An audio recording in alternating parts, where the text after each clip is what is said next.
Well, Hasan Abdullah joins me now live from Mecca, Saudi Arabia, where the Turkish foreign minister will be meeting the Saudi king in just a few hours' time. Hi, Hasan. Just how high are expectations for this meeting, as many see Turkey in a unique position to actually negotiate a resolution here?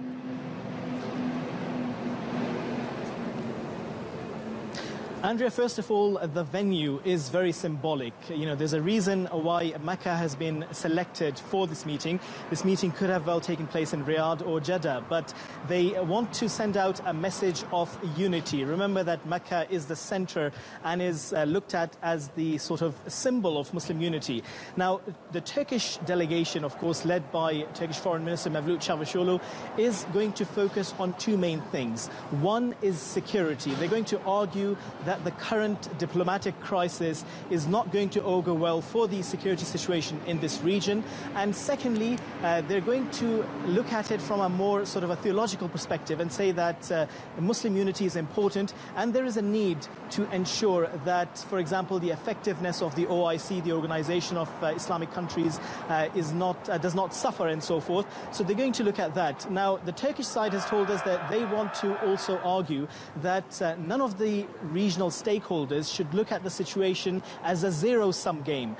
They're saying that there should be greater interdependence and that they should realize that there can be win-win situations created. So this is going to be the focus, and the Turkish officials have told us that they're really going to try and push this, and they're going to try and seek a resolution to this crisis within the next 10 days or so.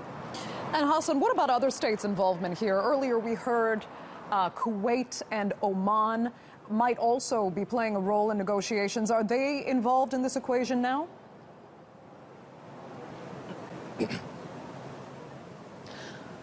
Well, the talks that are going to take place later this evening are going to be just between Turkey and Saudi Arabia. Of course, Kuwait is interested in playing a role. Oman as well. Oman, at this point in time, Turkish officials say, is not such a major stakeholder.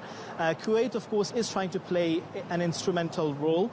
But at the moment, Turkey seems to have that leverage because, of course, Turkey has good relations with Qatar, and Turkey has good relations with Saudi Arabia and even the UAE. There is quite a bit of economic interdependence there. So there are obviously some reservations from the Saudi side. For example, the Saudis have been concerned about Turkish support for Ikhwan al-Muslimin, but Turkey maintains that it is following a principled stand, and it's supporting democracy and democratically elected people, and it's saying that those who are democratically elected should not be overthrown by any forces like the military and so forth. And at the same time, what Turkish officials are also trying to reassure, for example, the Saudis, is that Turkey is not pushing for any sort of radical change in the status quo in this region, so none of the stakeholders should be worried.